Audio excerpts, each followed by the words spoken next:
स्वागत करता हूं आप सभी का आपके अपने न्यूज़ नेटवर्क के ट्यूबलाइट न्यूज़ 24 के ऑफिशियल यूट्यूब चैनल में, जो आपको हर पल सच से अवगत कराता है। मैं हूं अमर और आज हमारे बीच हैं नौबतपुर के स्वतंत्रता सेनानी सुदामा देव। अगस्त 1942 में भारत छोड़ो आंदोलन का आगमन हुआ, जिसमें महात्मा गांधी के द्वारा पूरे देश को आह्वान किया गया। तो मैं आपसे यह जानना चाहता हूँ कि जब आपकी माँ जेल गई तो जेल जाने के दौरान उन्हें किन कठिनाई का सामना करना पड़ा? घोर कठिनाई का सामना करना पड़ा। इनके पिताजी को बंधक बना दिया गया, घर जो है से तोड़कर नहस तहस कर दिया गया और उसके बाद में ये बाहर आई 6 महीना के बाद। आप हमारे दर्शकों को यह भी बताइए कि जब यह जेल गए उस समय इनका आवास कहाँ था? पटना में आवास था इनका। पटना में कहाँ पर? पत्थल के मस्जिद के पास। तो वहीं से उन्हें जाना पड़ा? वहीं से उनका जाना पड़ा। उसके बाद इनकी शादी नौबतपुर में हुई। अच्छा। फिर ये 6 महीने का जेल के बाद जब वापस आए तब उस समय भारत की स्थिति यानी अगर कहा जाए तो उस समय आज़ादी की तस्वीर कैसी होगी? ये बोलती हैं, हम लोगों को बातचीत के दरमियान में बातचीत करती हैं कि बहुत उथल पुथल माहौल था, बहुत अशांत नियर वातावरण रहता था। चारों तरफ अंग्रेज के फौज घेर घेर के पकड़ के ले जाती थी। घोड़ा से फोर्स आता था, घोड़ा और पकड़ो पकड़ो कहते था और सब लोग डरे केमारी बंद करके घर में भाग जाया करती थी। उसी दरमियान ये पकड़ा गई थी। तो इनको जब पेंशन भारत सरकार के द्वारा मंजूर किया गया तब क्या अभी ये स्वतंत्रता सेनानी हैं?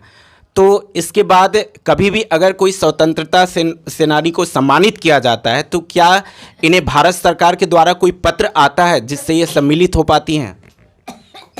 2-3 बरस पूर्व कि इसे कैमरे के सामने आप दिखाएं। चंपारण सत्याग्रह शताब्दी के समय इनका निमंत्रण पत्र आया था। आप ऐसे कैमरे के सामने दिखाएं। देखिए, ये जब प्रणब मुखर्जी पटना में आए थे उस समय इन्हें आमंत्रित किया गया था। मगर और क्या? मगर ज़्यादा उम्र होने के चलते जैसे इनका यह प्रशंसी पत्र और मतलब साल और टोपी आके वीडियो जो है कौन तरह है न तो वीडियो द्वारा घर पर ही सम्मानित किया गया था, चौहर का माला वगैरह पहनाकर उसी दिन उसी टाइम में। आपको बता देते हैं कि जब प्रणब मुखर्जी पटना आए थे उस समय इन्हें आमंत्रण पत्र उसके पूर्व ही भेज दिया गया था और इन्हें प्रशस्ति पत्र के द्वारा और इनको शॉल देकर सम्मानित किया गया था।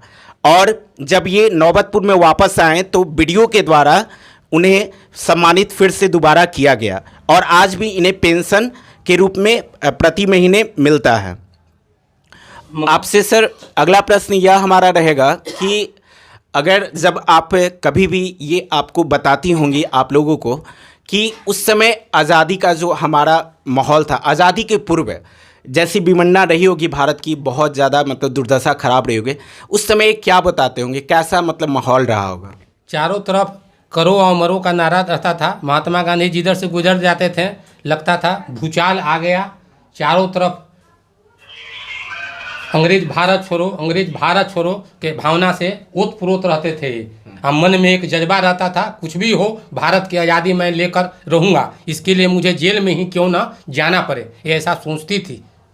अब बराबर उसी के बारे में जैसे जैसे उम्र अब ढलते जाता है हम लोग से कभी फुर्सत के क्षणों में बातचीत करती रहती हैं। अभी वर्तमान में इनकी उम्र कितनी हो रही है? अभी वर्तमान में इनकी उम्र 102 बरस है, मगर कसक आज रह गई है कि भारत छोड़ो आंदोलन में जो स्वतंत्रता सेनानियों को मान सम्मान मिलना चाहिए वह नहीं मिला। स्वतंत्रता सेनानियों का मांग है कि राष्ट्रीय परिवार घोषित किया जाए, उनके उत्तराधिकारियों को पेंशन मिले। इसलिए आपने राष्ट्रीय रूप में घोषित करने के लिए कहा, तो सही बात है कि मिलना चाहिए, क्योंकि हमारे देश के स्वतंत्रता सेनानी में जब ये भाग लिए तो उस समय फ्रीडम फाइटर्स के रूप में लड़ी और खासकर जेल का भी सामना करना पड़ा। तो आपकी बात कहीं ना कहीं है, तो उसके लिए आप सरकार से क्या कहना चाहते हैं? सरकार से मैं कहना चाहता हूं कि स्वतंत्रता सेनानी के परिवार को राष्ट्रीय परिवार घोषित किया जाए और स्वतंत्रता सेनानी की जब मृत्यु हो जाए तो उसको राजकीय सम्मान के साथ अंत्येष्टि किया जाए और उस परिवार को देखभाल सरकार करे। बहुत सही बात आपने कहा, लेकिन मैं एक बात और पूछना चाहता हूँ। बहुत सारे स्वतंत्रता सेनानी हैं जिनके परिवार में अगर कभी निधन हो जाता है, कोई ऐसी घटना हो जाती है और आए दिन हम पेपर के माध्यम से ई वर्चुअल के माध्यम से हम लोग पढ़ते हैं कि देखते हैं कि उनको सम्मान नहीं मिलता है और खासकर बहुत सारे चीज़ गतिविधियों का मतलब उन्हें सामना करना पड़ता है। उस पे आपकी क्या राय है? सरकार को आप क्या बोलना चाहते हैं? बहुत दुख होता है देखकर स्वतंत्रता सेनानी की दयनीय स्थिति को। स्वतंत्रता सेनानी के बेटा और पोता पोतियाँ दयनीय स्थिति में जी रहे हैं, भुखमरी के शिकार हैं। आज जब पेंशन मिल रहा है तो हम परिवार खा पी रहे हैं, आज जब इनकी मृत्यु हो जाएगी तो बंद हो जाएगा तो हम लोग अनाथ हो जाएंगे, हम लोग किसके सहारे जिएंगे? इसीलिए हम सरकार से मांग करते हैं कि उन स्वतंत्रता सेनानी के उत्तराधिकारियों को पेंशन यथावत दिया जाए और राष्ट्रीय परिवार घोषित किया जाए।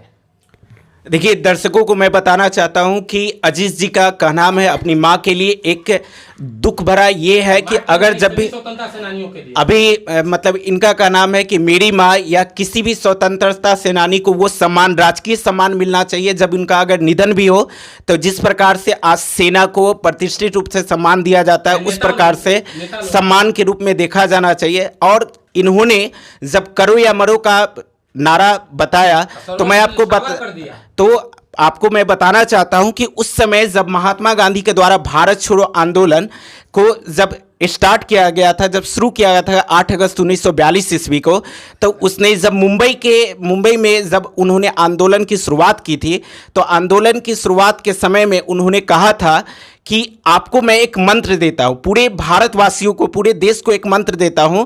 वो मंत्र का ही नाम था करो या मरो। यदि अगर कुछ करना है तो जब तक कुछ करोगे नहीं तब तक नहीं होगा। या उनका कहना ये भी था कि जब अगर इस मंत्र का उच्चारण अगर सभी लोग अपने जज्बा, अपने दिलों के साथ अगर करेंगे तब जाकर हमें आज़ादी मिलेगी। और उसी मंत्र के अनुसार से आज़ादी मिले। अब बहुत सारे स्वतंत्रता सेनानी ने उस समय भाग लिया, जो आज देश की प्रगतिशील अवस्था तो है, लेकिन जहां भी देखी जाए आए दिन अखबार, न्यूज़पेपर के माध्यम से देखने को ये मिलता है कि स्वतंत्रता सेनानी का कहीं भी परिवार बहुत तरह से सुखपूर्वक नहीं रह पा रहा है। यही का नाम है अजीत जी का। आइए हम उनसे और कुछ प्रश्न पूछते हैं।